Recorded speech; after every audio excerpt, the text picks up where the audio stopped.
Born in LA, raised in OC, schooled in SB, worked in NYC and SF, and now SoCal based, Kimia is a creative powerhouse behind Kimia's Cravings, your ultimate go-to guide where to eat, drink, and play in style intertwined with puns and positivity. She has been featured in Forbes, BuzzFeed, Good Morning America Digital, and Huffington Post, to name a few.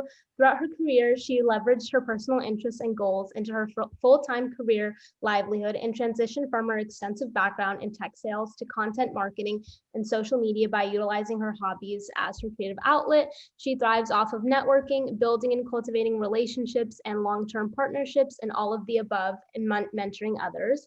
In her personal time, she enjoys spending time with her family and friends, staying active through hiking, hot yoga, boxing, cooking, and exploring hidden gems, playing tourist as a local wherever she goes. You can learn more about her at KimiaCravings.com and follow her adventures at Kimia Cravings on Instagram.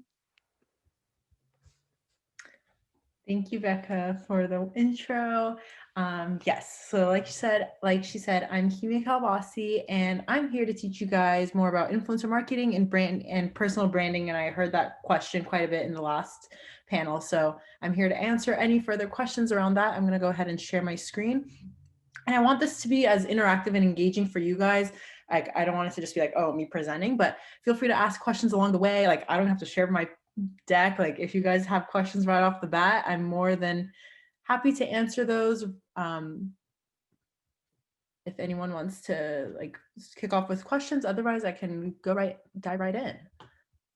Oops, I started from from the end. Okay, so I'm going to go over personal branding and how to monetize your content, because especially in this day and age, everyone essentially is an influencer, like the most trusted source in terms of like whether you want to buy something or try something out. We tend to lean in to our friends or peers or acquaintances that we know versus like major celebrities who are solely in it to, you know, get paid. So in terms of, I'm going to go ahead and enlarge my screen. Okay, so influencer marketing, content monetization. So how do I start? Start by leveraging your niche and network. So for me personally, long story short, I always had, oh, I see some questions popping up.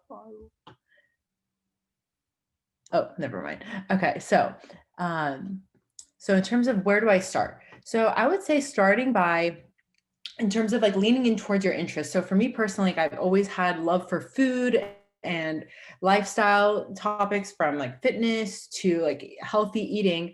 And before COVID, I basically would go to a bunch of different restaurants and try them out, because I used to work for a food and travel website where I would write articles and interview chefs, and also like celebrity chefs and some restaurant owners. So I'd go to restaurants consistently. I would travel so many places, like different countries, and to essentially like experience like their hotels, like different launches. So obviously back then it was a little different than it is now. So now it's more towards leaning in like healthy cooking and recipes like that. So basically my niche started off as a food blog where I'd post like whatever I was eating, all the different options restaurants would offer. So starting off with food, I would also go to a lot of different events where I'd meet people in different brands, because I really wanted to expand my network. So whether your interest is in food, yoga, arts and crafts, like whatever it is,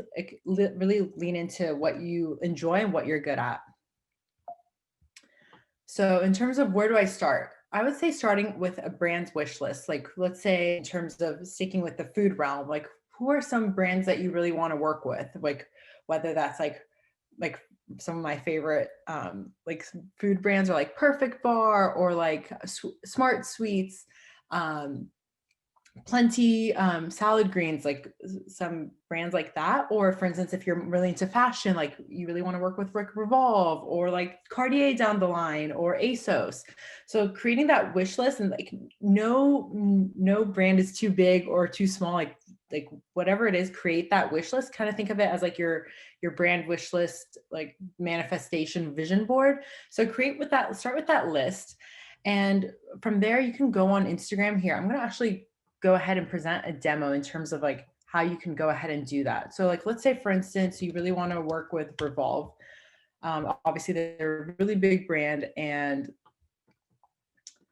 but you might want to work with some more niche, smaller brands. So some of you may already know this, but this is a really fun trick that I like to do. I'll essentially like to click that little caret arrow, and it'll populate a bunch of other relevant accounts that are similar to that. So maybe let's say you reach out to Revolve, something as simple as like whenever I reach out to brands, I simply message them and be like, hey, I'd love to collab. And then from there, they'll either respond and say like, oh, here, you can contact this direct contact. Like they'll give me an exact name, or they'll be like, oh, we're not working with influencers right now. Like we'll keep your information handy. But regardless, I think it's fun to get reached out by brands, but I think it's the most fulfilling when you're the one like, doing that outreach and picking the brands that you want, and, going from the outreach all the way to closing the deal to, to essentially create content and get paid for it. So let's say you reach out to Revolve and they're not working with influencers right now, or maybe you're too small of an influencer, which is perfectly okay, because like there's plenty of other smaller brands out there that would love to work with micro influencers. So from here, you can reach out to them and say like, hey, I'd love to collab. And then I can even share here, let me share an example of like how I like to pitch brands. Like, so let's say they give me an email. So I'll say, for instance, I was actually in the middle of crafting a response for an example for this. So I reached out to Wild Fox. Here, let me show you what they're like. They're essentially like a casual, stylish brand that offers like yoga clothes and like casual apparel. So I went ahead and had DM'd them, and they gave me their influencer team address. So you essentially start by introing yourself and sharing what the value is that you'll bring. Like, even if it's not about being featured in so and so or like these different publications, like although that helps. Like I myself started from zero, started from scratch. So it's all about like, what can you bring to the table? What about your personal brand resonates with their personal brand? And like in terms of like your demographic may have alignment there, or your personal brand resonates with their mission statement, and also your audience cares about that. So essentially you can reach out to them and share what kind of collaboration ideas you have and go from there. And also the biggest mistake, actually I just caught a mistake, which is perfect. So because I do this consistently and I have a same template, I have been personally caught in terms of like when you reach out to a brand and then you like forget to edit the other brand name when you're mentioning them multiple times. So you want to definitely, this is like the biggest no-no, because then brands are like, okay, she's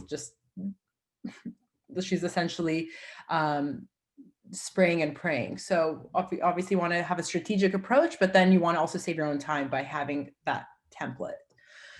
So going from the brand's wish list, back to the point of, I don't have a ton of followers, can I still make money? Absolutely. You want to embrace the rise of the nano and the micro influencers and show value over those vanity driven metrics, especially now with Instagram's algorithms being like way out of whack and making it harder to grow.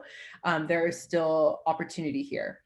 So just to give you a visual of what that looks like, in terms of like working with the macro influencers and the celebrities versus like the smaller ones, there's definitely a lot more bang for a brand's buck when they work with much smaller creators, as you can see in this infographic. Do you have any questions so far?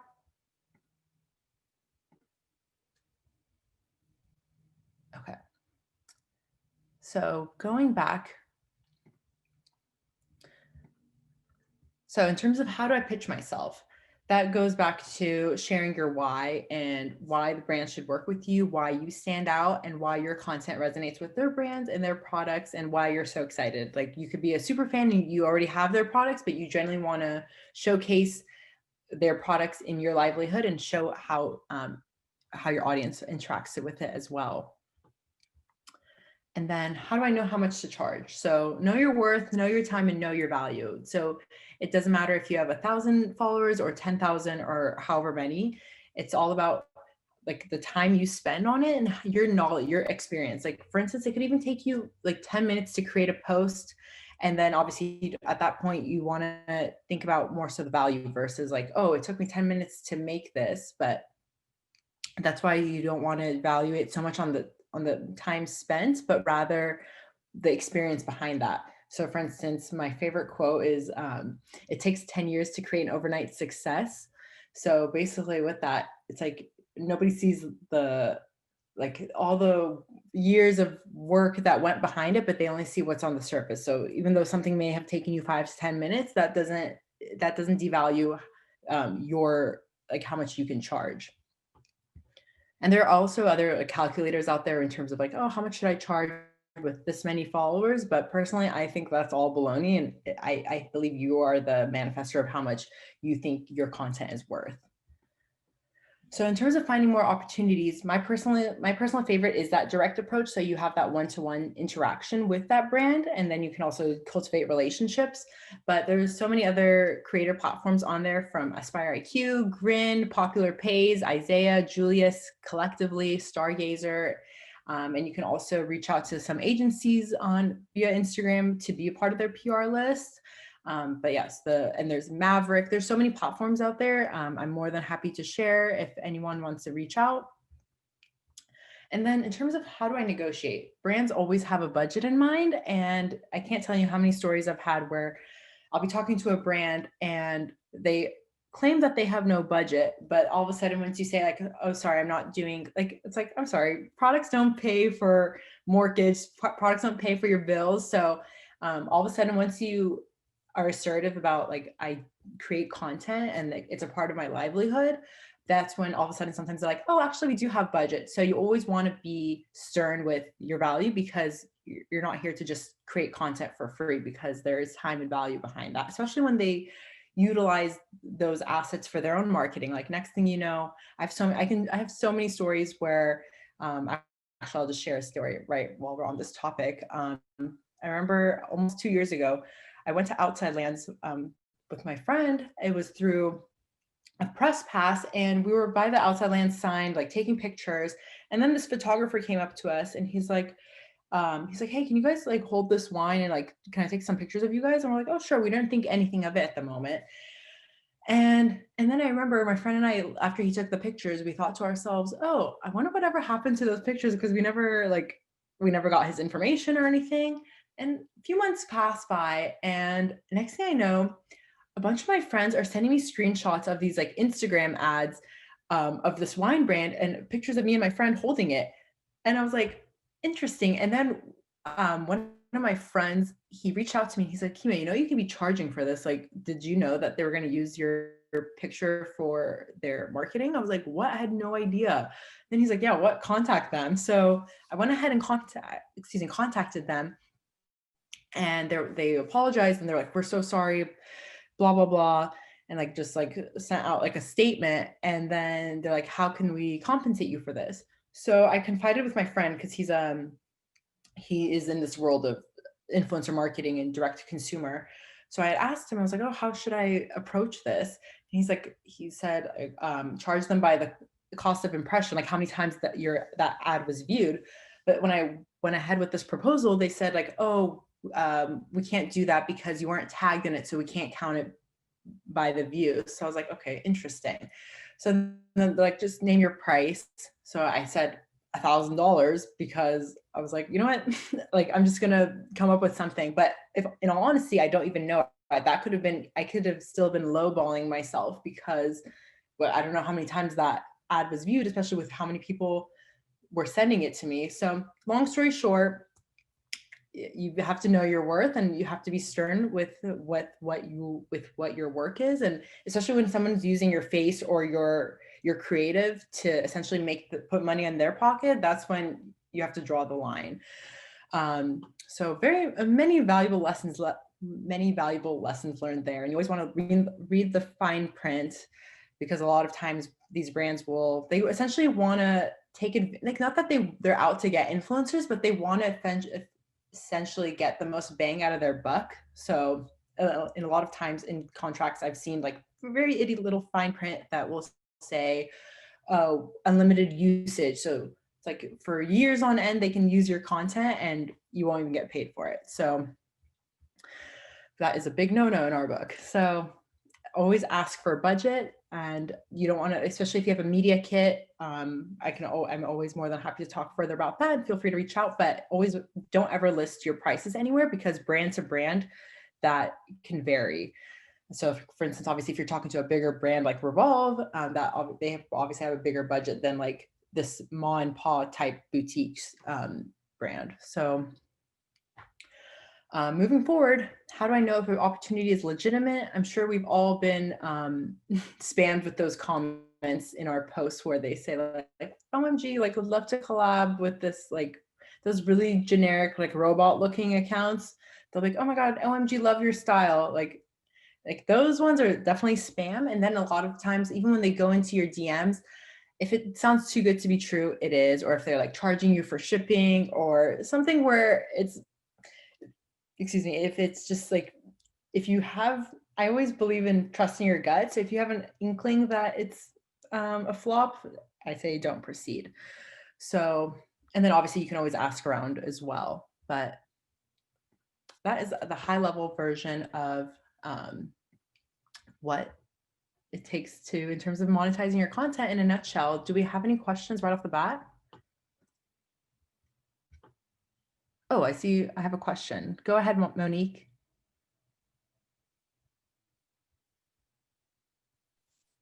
Wait. Monique, Hello. if you want, you can, yeah, unmute yourself and ask your question. Okay, there we go. Thank you.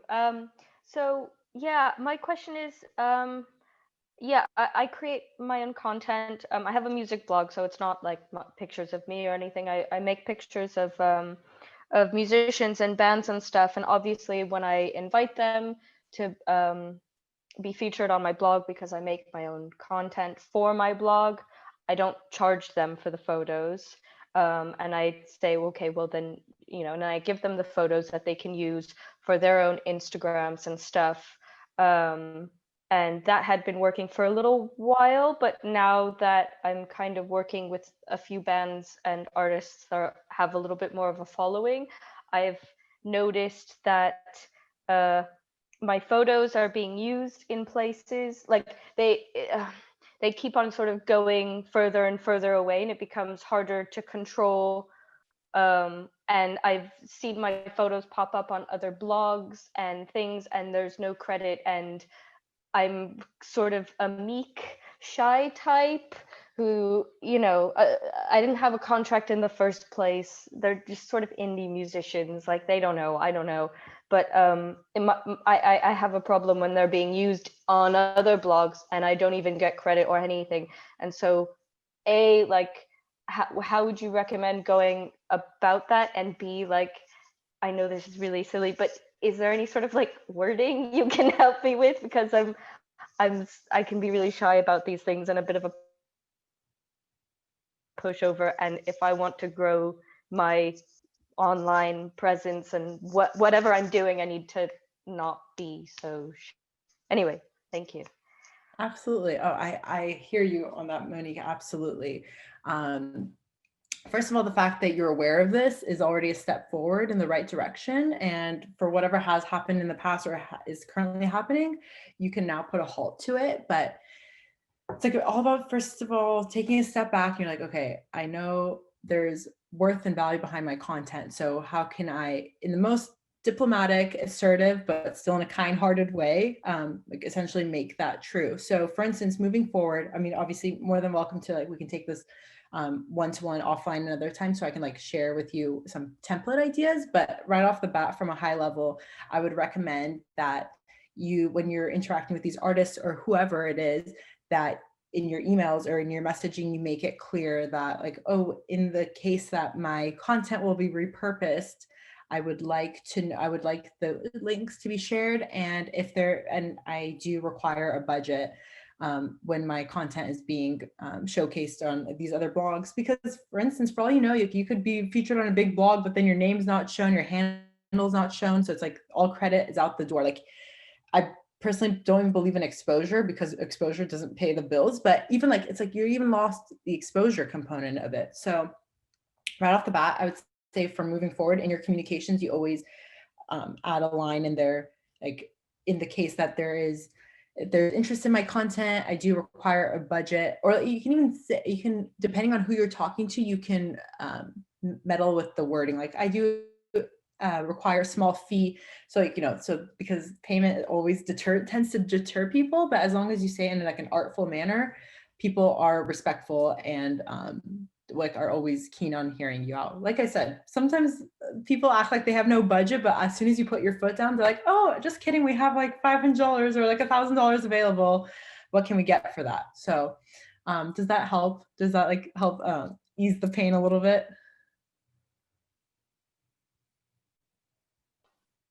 Yes, there we go. Sorry. Yes, it does. Thank you. I even like had a photograph of mine featured in a German magazine, a print German magazine that I bought myself, but like it was there and it's a popular magazine and no name on it or obviously no money or anything. I was just like, so frustrating, but no, I appreciate that. The wording is really helpful to say it at the beginning because thank you. The wording definitely helps. I can be awkward about these things. Oh, absolutely. And there's no wrong or right answer. There's no awkwardness. It's all more so about like how you say it versus what you say. And I just put my email in here. So if anyone has one-off questions, I'm more than happy to answer them. So Monique, I'm more than happy to help you with like templates. And then honestly, like even like I don't like to look at it as like, oh, money lost for all those opportunities. Like I even with learning how to monetize my blog, it like took me almost 3 to 4 years. I can't tell you how many stories I'd have from like my parents would be like, Kimia, like, what are you doing with this blogging stuff? You're not even making money. I'm like, no, I was essentially just creating content for fun, but I'm like, it will get there. Like, it's not all about like creating money. I mean, it's not all about just like making money right off the bat. So anyway, keep doing what you're doing and have fun with it, because if we like tie ourselves to these like fake metrics for ourselves, like we're just going to drive ourselves crazy. And it's like, where's the fun in that? And like, and then it's no longer a creative outlet. So that's my 2 cents on that. Hey, thank you. That's really helpful. Absolutely. Any other questions? I actually have a quick question, kind of going off of that and your experience when they were using your photo for the advertisement without consent. With your experiences with this, when you're, going up to kind of battle for yourself, do you ever get a legal team involved, or when do you kind of draw the line of, I'm going to do this all myself, write up my contracts, and then what has your experience been with getting a lawyer involved? Oh, absolutely. That's a gret question.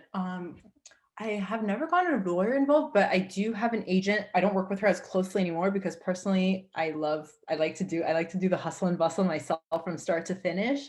And it is nice to have an agent in terms of getting those bigger deals, but also because she takes 30% and I get the remaining, I'm like, oh, that's kind of a big chunk. So in terms of like vouching for myself on that legal standpoint, it does help to have that alternative person with you, but I say you are your own best advocate, and at the end of the day we're all in it for ourselves. So I would say, like, in all honesty, even with like all this influencer stuff, like I didn't have a guidebook. I just like learned it as I went, and like I had to go through all these flips and flops to even like be able to share this information with you guys. So, but in terms of, to answer your question directly, I have never dealt with like a legal team, but I would say, because you're your best advocate, like read every fine print. Like I can't tell you how many times I would just sign contracts because I'm like, oh, like, la, this is so cool. I'm just like signing contracts. It's like, oh no, there's like, oh my God, they have like rights to use this for ads for like, for the rest of their, like for the rest of their life and all that. So, but yeah, again, if you ever run into that, I'm more than happy to help you on one-off. Oh, did you have another question? Or does that help? Thank you. If you want to go ahead with Angelica's question. Of course. Do you use affiliate? So Angelica asked, do you use affiliate links on your blog? Any tips on how to get started with that as a beginner? If so, yes, I have used affiliate links, but personally for me, because I look at affiliate as solely commission, I'm personally more of an avid believer in terms of like fixed rates. So it's like whatever you're creating, you're already getting a payment for that, versus affiliate. It's like you create the content, you're not getting paid for that. But it's like if you happen to generate sales from that, then you get I mean, there's no wrong or right answer, but that's my personal preference. I'd rather get paid for the work that I've already done versus basing it off of commission. But I mean, best case scenario would be having both of those. So if you can get paid for that content and also be tied to an affiliate link, that's awesome. So there's so many, if you have like, going back to like the brand's wish list, if you go to each of those brands' websites or their Instagram handles, like a lot of them, either in their Instagram highlights, they'll have their affiliate landing pages, or if you go on their website directly and scroll down, they'll have like affiliate partners pages that you can fill out as well.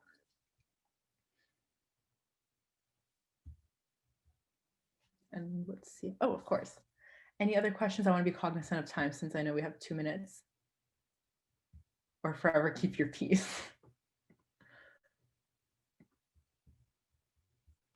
Cool. I think that's everything. Thank you so much. This was really, really helpful. I think it's always helpful to hear from other industries too. I know a lot of people, like in the past, guest was more in the magazine sphere, and it's always interesting to hear from another sphere and how they overlap at the same time and getting advice from that. So thank you again.